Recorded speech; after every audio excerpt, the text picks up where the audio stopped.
Hello and welcome to this course on the fundamentals of leadership. Now, what I'm going to do is have a very quick run through over everything you're going to learn, or the key points which you're going to learn over the next few modules. But before we do that, I want to start with a real world example to illustrate the importance of leadership. And this is a historical example because it's set back in the distant past of 1985, where Apple, the world-renowned tech company, was in a tricky situation. Their Mac computers were revolutionary in technological terms, but they weren't selling very well. Apple had expected to sell about 75,000 units in the winter of 1984, but actually they barely could sell 20,000. Now, on top of this, to make matters worse, Apple's CEO and vice president were at war, each pinning the blame of the Mac's failure on each other. Now, eventually, Apple's board of directors asked the vice president to resign.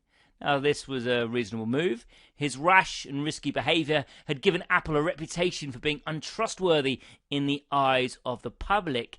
The vice president was so unpopular with the general public that when he did resign, Apple's stocks rose by nearly 7%.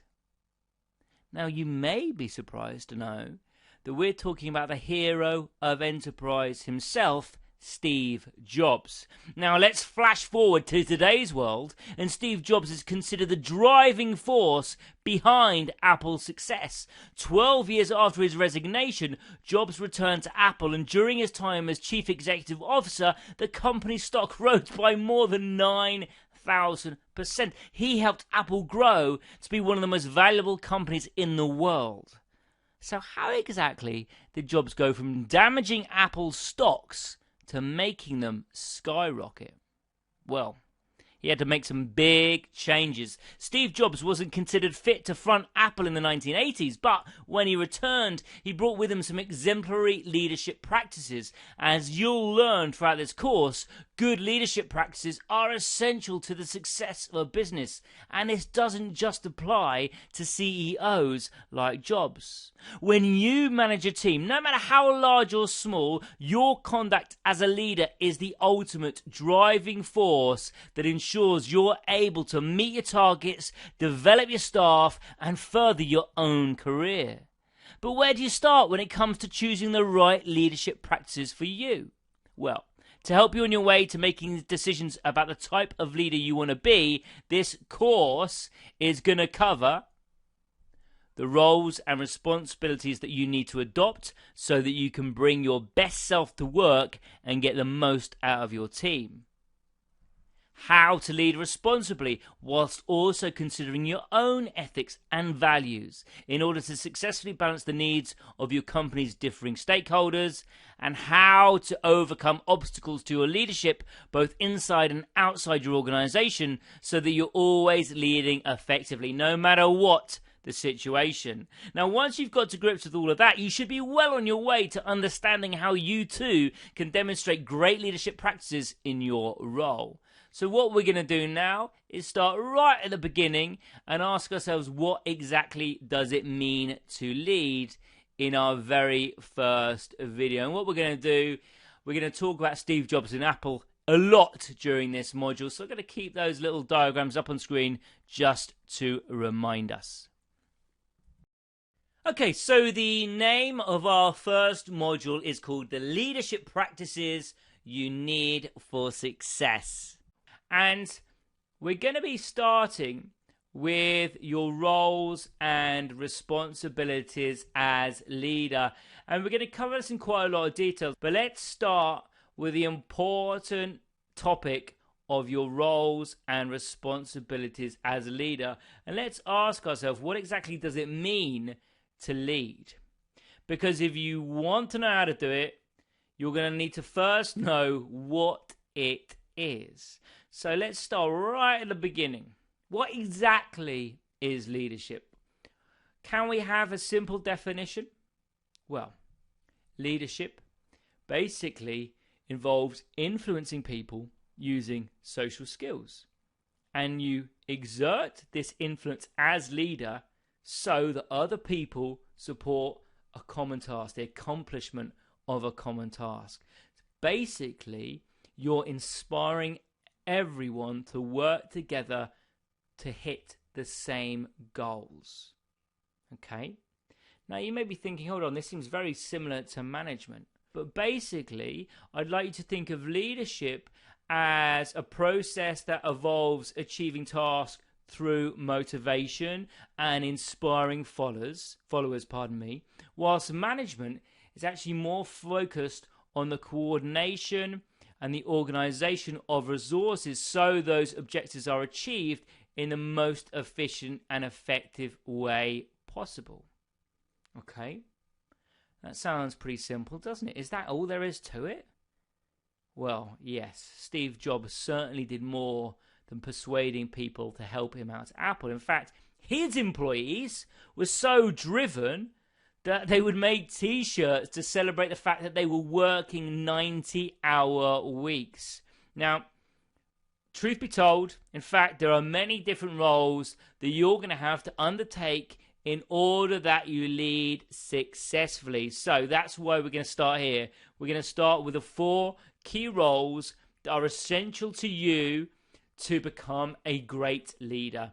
And then throughout other videos in this series, we'll talk about how we can develop these skills so you become a visionary, a motivator, a decision maker, and a responsible leader. But what we're going to do in this video is really break these terms down and find out what exactly do they mean. And we're going to start with visionary. Because as a visionary leader, you're going to need to have a good idea of where you want your team or department or group of followers to be going in the future. To be a visionary, you've got to be proactive. You've got to be forward thinking with your decisions and your strategies. Now, your organization is normally going to be the body that sets your team's purpose and your team's goals, because they'll have an organization-wide vision statement that you, as a visionary leader, are going to have to make more practical and relevant to your staff by tailoring it to the specific work your team does. But you'll be forward-thinking. You'll be making decisions and thinking, well, how can I get my team to achieve its goals? How can I get my team to align itself with my organization's vision? So you're going to have to be forward thinking. You're going to have to be visionary. And just to back this up, let's have an example. We're going to use Apple again, but this time we're going to use Tim Cook, the current CEO. And Tim Cook says, we are here to make the best products on earth and to leave the world better than we found it. Now, that's for the organization as a whole. So for the design team, there may be a different vision that's aligned. That vision might be to create innovative and compelling customer experiences. But for a different team in Apple, the quality assurance team, for example, its vision may be to ensure the delivery of high quality products. But all the visions of the different departments and the different teams would go up so the organization's vision is fulfilled. Now, being a visionary has benefits for leaders at all levels of the organization, and they include a number of things. The first is that if your team has a clear vision, it enables it to be more focused and more motivated because they know exactly what they're going towards. They know exactly what they're working for, and they can all pull together and work towards it. Now, visionary leaders, those who think about the bigger picture, are able to quickly and easily anticipate any obstacles to achieving their objectives because they would have already been forward thinking. They've already been proactive. They've already tried to think what's going to happen. They're not sitting there reactive, waiting for problems to occur. They're forward thinking. They're looking to solve them before they've even happened. And thirdly, a clear vision means, as we said, that your team has a common goal to work towards.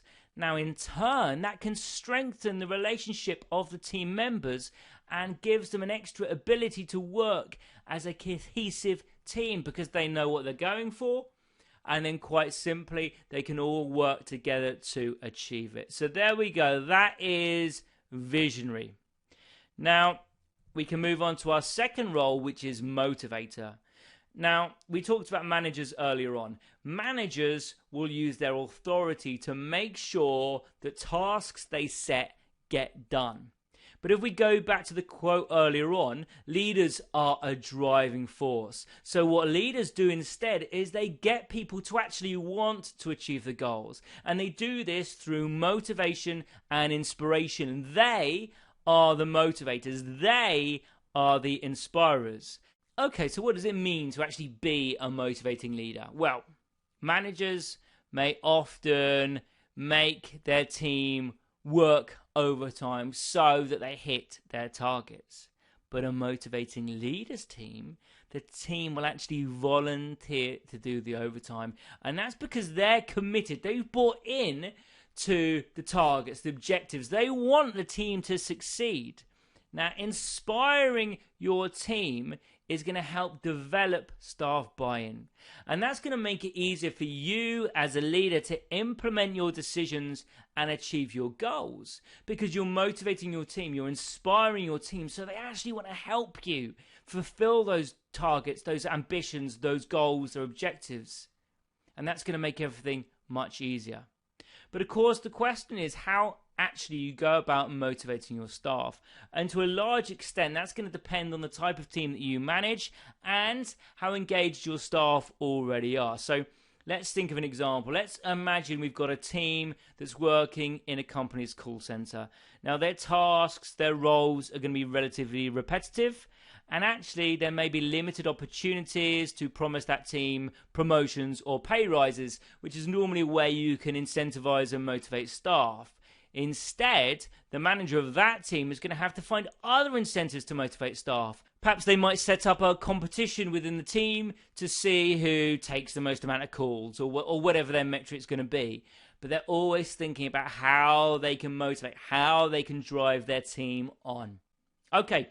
Then we come on to our third role, which is that of a decision maker. Now, as a leader, you're going to have to learn to make decisions quickly. You're going to have to learn to make decisions confidently, and you're going to have to be reasonably assured that the decisions you make are going to benefit the group that you're in charge of. By being decisive, you're going to reduce the time that's wasted on indecision and debate. And by making these quick decisions that are good and beneficial for the team, you're going to inspire confidence in your leadership. And that's going to make your team more efficient and more effective. Now, as the leader of a team, you are going to be involved in daily decision making, whether it's about who performs what task, or perhaps what tasks you should prioritize, or how you may go about approaching busy periods in organization in the team. Now, again, just as we saw with Motivator, the type of decisions you're going to make are typically going to depend on the nature of your team's work. So let's have an example to illustrate that. A data entry team is typically going to follow the same standard procedures when they're carrying out their work. And that means their manager, their leader, is going to make fewer decisions on how to approach tasks or goals than if the work wasn't standardized. Instead, the manager here, the leader here, could focus on deciding how to optimally assign tasks within their team, how they may deal with setbacks to targets, and how they could become even more efficient. So although you may have fewer decision-making capabilities in some roles, there's always the opportunity to demonstrate this characteristic. And then we move on to our final role, which is that of responsible leader. And what we're saying with this role is, although we've been talking about a lot about your team, actually, you as a leader have a moral and social responsibility to serve the needs and interests of a wide group of stakeholders, not just your team members, from your co-workers to your boss to the natural environment. Now, in order to protect the interests of such a wide stakeholder base, responsible leadership is all about making sure that you and your team behave ethically and consider the greater good of those that are going to be impacted by your actions as a leader. Now, we can return to our opening example here of Steve Jobs. Now, I think we could probably all agree that Steve Jobs is now considered a great leader, but actually, he's often criticized for not being a responsible leader. He was infamous for openly insulting his employees, bringing some of them to tears, and throwing temper tantrums when employees just didn't meet his high standards. Now, lots of his staff claimed that working for Steve Jobs was one of the most stressful times in their lives, and that they would never want to work for him again. So if Steve Jobs didn't care about being a responsible leader, why should you? Well, actually, there's lots of benefits for making sure the needs, the interests, and the welfare of those around you are prioritized. And the first, that if you're showing your team empathy, if you care about your team and you show them concern, then your relationship with them is going to improve, their job satisfaction is going to improve, and their team productivity is going to improve because they'll all be working harder, because they're going to feel listened to, they're going to be generally happier, and so they're going to be motivated to work. Another group of stakeholders you're going to have to consider possibly are the customers. Now, making sure you prioritize their concerns are going to contribute to positive public opinion and consumer loyalty. That's going to be good for you and your organization.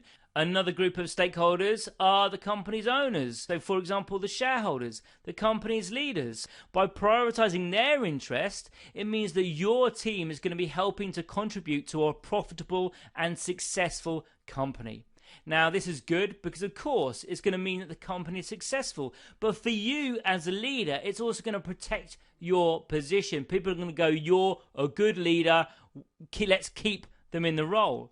And it could also mean that you help progress in your career, because you'll have been showing the characteristics of commitment, and you'll have been showing that you contribute to the success of the organization. So the leaders, the owners may think, yes, they need a promotion. Okay, so there we go. There are the roles and responsibilities of a leader. The 4 key roles that you're going to need to become a great leader: visionary, motivator, decision maker, and responsible leader. Now, what we've done in this section is shown you the benefits of doing so. And what we're going to explore in this video series is the way to actually achieve those characteristics.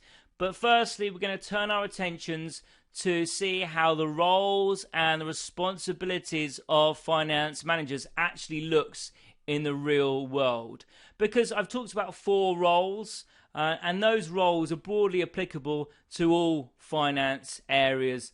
And the different roles that a leader is going to have to play, from visionary to motivator, is going to depend on the industry and the department and the tasks that you're overseeing.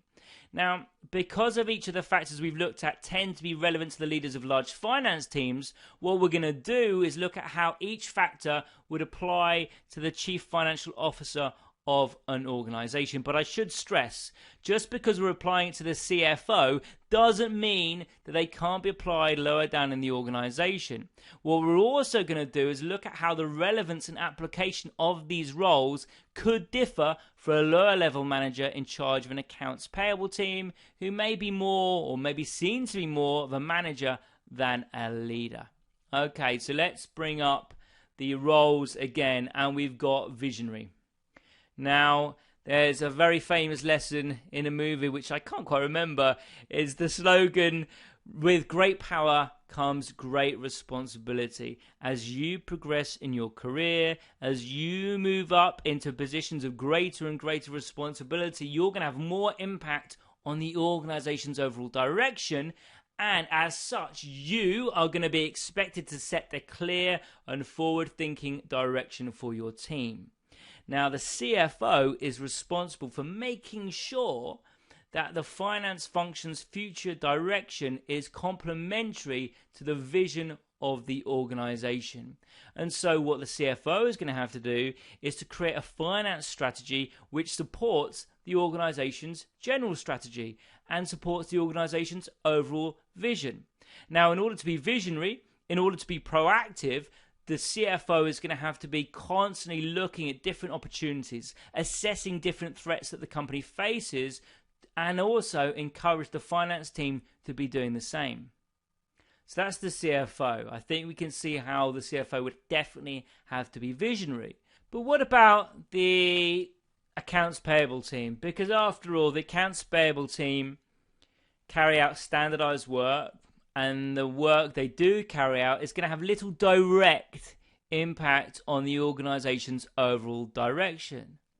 But even so, the accounts payable manager is still possibly going to have to develop a team-specific vision so that they can motivate their staff. Now, what this vision could do is highlight the importance of the team's work to the everyday running of the organization. After all, the company has to maintain great relationships with its suppliers. So the vision could also set an ambitious long-term goal that keeps the teams motivated, that keeps the teams focused. So, for example, it could be to achieve 100% accuracy when processing invoices. So that's one way the accounts payable manager could act as a visionary. Let's move on to motivator. Okay, we'll start with the chief financial officer again. Now, of course, they will be directly leading the senior finance managers, and as you can tell from the job titles, they are going to have senior positions. And because of this, I think it's safe to assume that anyone in that role is going to be quite self-motivated. So does the CFO actually have to motivate these groups? Well, yes, of course, because the CFO wants to boost their performance even further. They want to boost the performance of the teams controlled by the senior managers. So, for example, one way the CFO could do that is incentivize the senior managers to really push their teams, to really motivate their teams. And they could do that by making sure performance was incentivized. So the better they did, the bigger their bonuses were. Now, the CFO, because of their position, would also be able to push the finance function as a whole. So maybe they may set the finance function stretch targets, very ambitious targets within the realms of possibility in the finance function in order to improve efficiency. So that's the CFO as a motivator. And now, once again, let's look at a different level of the organization. We've got our accounts payable manager. Now, we've talked about the CFO motivating through rewards, but the accounts payable manager may not actually have that authority to give those financial rewards, and also within their position there could be less opportunities for career progression to motivate staff. So whereas the CFO could say, well, if you perform well, you're going to get promoted, the accounts payable manager may not be in the position to do that. And so another way an accounts payable manager can motivate and inspire their staff could be through using praise, or perhaps emphasizing the important work their team is doing in order to keep the organization running on a day-to-day basis. And by doing that, the staff are going to be more engaged with their work and more motivated. So there we go. There's two different ways of, or not two different ways of motivating, there's two different perspectives of motivating in the finance function. Let's move on now to our third role, which is that of decision maker. And again, we're going to start with this CFO, and I'm sure we're all going to be in agreement that the CFO has to make good decisions. Any bad decisions, any wrong decisions could really cause severe troubles for the organization as a whole. But again, because of their position, they would have had years of experience, they'd have a long career learning the profession, gaining all their knowledge, so they should be able to confidently approach different problems, different issues, and feel like they can resolve them quickly and well.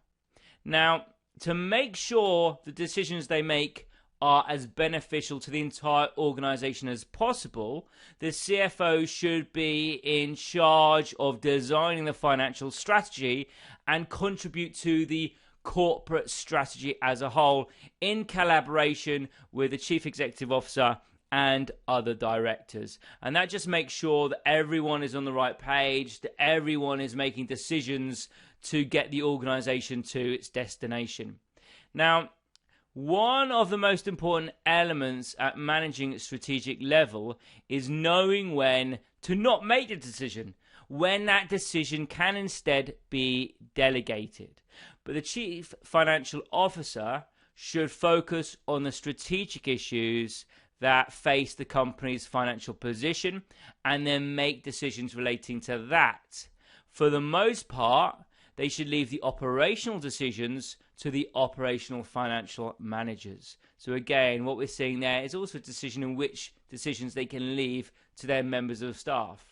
So once again, let's have a look at the accounts payable manager, because as we've said before, the work is far more standardized than you're going to find at the strategic level, But even so, the accounts payable manager is still going to have to be a decision maker for their team. So for example, as a decision maker, the accounts payable manager is going to have to decide how to divide the team's workload up, and also how they can improve the performance of the team. Perhaps they can change some processes. Perhaps they should alter some systems. Perhaps instead they think, actually, we really need to provide additional training for the team. Now, if you're talking about a large accounts payable team, then the accounts payable manager is still going to have room to delegate certain tasks to the more experienced and capable team members, which will allow them more time to focus on making the decisions for the team, managing the team, making sure the team is acting as it should. Okay, and now we can move on to our final role, which is that of responsible leader. Now, if I just scroll across there we go, finally. Okay, so different roles within the finance function are going to be prioritizing the needs of different stakeholders. And again, if we start with the chief financial officer, they are going to be prioritizing making sure that they are meeting the board's objectives and making sure the shareholders' needs are met. And so what they're focused on is prioritizing the long-term profitability of the company. Now, at times, this could mean making difficult decisions in order that the greater good of the company is met. So the CFO might have to recommend a round of redundancies so that the company can remain in operation and that the rest of the workforce remains employed. Now, the chief financial officer would also be responsible for all the finance employees in their department, and because of that, is responsible for the employees' well-being. Now, if the CFO decides to prioritize these employees' needs, well, actually then they may see a boost in productivity from their department because the staff feel well looked after, and so they feel more engaged with their work and more responsible in turn to their company. Now let's look at a different level of the hierarchy or organizational hierarchy once again, at the accounts payable manager. For them, being a responsible leader is most likely going to mean that they're making sure their team's well-being is promoted, because if it's not, that they could see a drop-off in productivity. Now, the accounts payable manager also has another group of stakeholders they've got to consider, that of the suppliers. They're going to be dealing directly with them, and so will be able to demonstrate responsibility by making sure the needs and the concerns of those suppliers are met. So, for example, when they're negotiating a delayed payment. Now, in this kind of situation, the accounts payable manager is going to have to balance the supplier's needs carefully with the needs of the organization. So, for example, the delayed payment may actually boost the company's working capital, but it's about making sure as many groups of stakeholders' needs can be met as possible. So there we go. That is how the finance roles can apply to how the four roles can apply to finance, I should say. Now we can move on to an exercise just to see how well we can apply the information we've learned so far in this video. So what I'm going to do is bring up a scenario, and we'll go through this scenario together. Jerry supervises a small payroll team of 5 people. He distributes the work amongst the team, and if they run into any problems or have any issues, Jerry is on hand to provide support. the team is performing adequately, but Jerry believes there is scope for improvement to increase his team's efficiency and reduce the scope for errors to occur. Jerry has proposed the implementation of a new payroll process that will address these issues, and this has been approved by his superiors. So there's our scenario. What we're going to do now is bring up the requirement line. Based on this information and your knowledge of leadership roles, which attribute has Jerry demonstrated least in this scenario? And we've got our 4 roles there: visionary, decision maker, motivator, and responsible leader. So what I want you to do now is pause me, take some time, go through the scenario again, go back, rewind the video if necessary, and then once you've come up with an answer, unpause me and we'll work through the solution together. Okay, so hopefully you've had a chance to work through the exercise. What we're going to do now is bring up the answer. So let's scroll down to the solution, and I can say that the correct answer is that of motivator. Now, reduced errors and a boosted performance may indirectly increase team motivation slightly, but actually when we look through the scenario, Jerry hasn't done anything at all to specifically motivate his team to work harder. So that's one of the roles Jerry is neglecting as leader. Okay, now just in case you came up with a different answer, let's go through the incorrect options just so we can rule them out for you. Okay, so we've got incorrect ones. The first is visionary. So we can see that Jerry's already got an idea of where he wants his team to be in the future. He wants his team to be more accurate, making fewer mistakes, and using more efficient processes. Now, the team is seen to be performing adequately, but Jerry is acting proactively to make the improvements that he believes can be achieved. So he's got a goal of how he wants his team to improve. So he is being a visionary. Another one is decision maker. And I think in the scenario we can see that Jerry demonstrated that he is capable of being decisive because he made the decision that it would be beneficial to the team's performance to consolidate the payroll process. And what it seems like from this scenario, he took his own initiative on this particular matter. So he was decisive, he made a quick decision that he thought was the best for the team. And our final incorrect answer is that of responsible leader. Now, given that any error at all can cause problems with the pay of an employee, Jerry is making sure that he's acting as a responsible leader because he's aiming to reduce errors and making sure the accuracy of the payroll is improved by trying to start this new process. And he's also, in another way, acting as a responsible leader by making sure that he's supporting his team in their work day to day. So we can see 2 ways there, just by thinking about the impact of his team as a whole as payroll and trying to make that better, because of course that can impact really significantly on an employee, and also supporting his team. Okay, so hopefully those answers were correct. If not, why not go through this video again? Just see if there are any reasons why you selected the incorrect one. And let's zoom out to the main screen now. Or not quite the main screen, because there is still something for you to do. You should have a workbook exercise. And what I want you to do is think about your own leadership role and responsibilities. And then whilst you're doing that, I want you in your workbook to answer the questions that you now see on screen.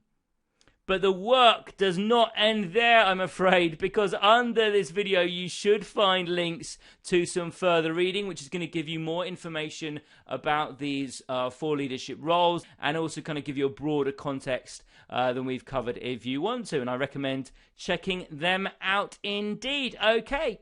And now we can zoom back to the end of the video, and we can see that we've filled up all the boxes. And we've come to the end of the leadership practices you will need for success. And in this video, we've looked at the 4 key roles essential to great leadership that are visionary, motivator, decision maker, and responsible leader. Okay, thank you very much for watching today.